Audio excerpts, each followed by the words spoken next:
ചേച്ചി ദാ നിങ്ങളെന്താ വരാൻ വൈകിയത്? അമ്മ സ്റ്റുഡിയോ കൊണ്ടാക്കാൻ വേണ്ടി പോയതാ. ഡബിംഗ് ഉണ്ട്. ഓ അപ്പോ ഗൗരി വരില്ലേ? വരും.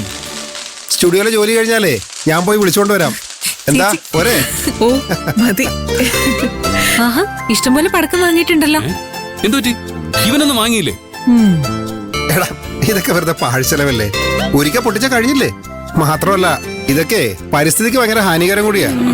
അയ്യടാ, ഒരു പരിസ്ഥിതി സംരക്ഷകൻ. നിനക്ക് പിശുക്കാണെന്ന് പറഞ്ഞാ പോരെ. ദേ മഹിമേ, ഇവിടെ ഇഷ്ടം പോലെ പടക്കമുണ്ട്, നീ പൊട്ടിച്ചോ. എടാ ആക്ച്വലി ഞാനിത് മതി മതി മതി മതി, നീ ഇനി വിശദീകരിച്ച് കൊളമാക്കണ്ട.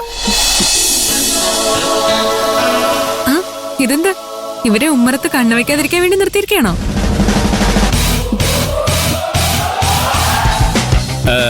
അവര് പടക്കം പൊട്ടിച്ച് കളിക്കാൻ ചെറിയ കുട്ടികളല്ല.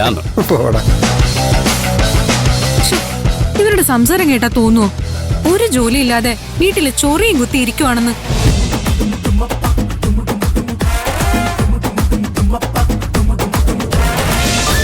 നിനക്കാണല്ലോ പണ്ട് മുതലേ പടക്കം പൊട്ടിക്കാൻ വലിയ ആവേശം. ചെല്ല്. ചേച്ചി ഇപ്പോ ഒറ്റയ്ക്ക് കമ്പിത്തിരി പിടിക്കാറൊക്കെ ആയില്ലേ? മൂടി അവിടുന്ന്.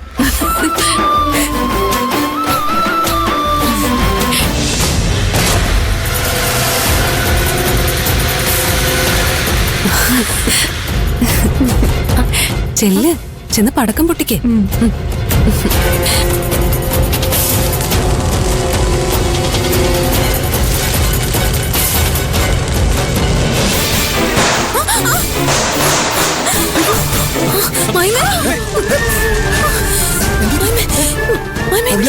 പേടിക്കാനൊന്നുമില്ല.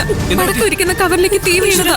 ചെറുതായിട്ടൊന്ന് പൊള്ളി, അത്രേ ഉള്ളൂ. ഞാൻ ഓയിന്റ്മെന്റ് എടുത്തോണ്ട് വരാം.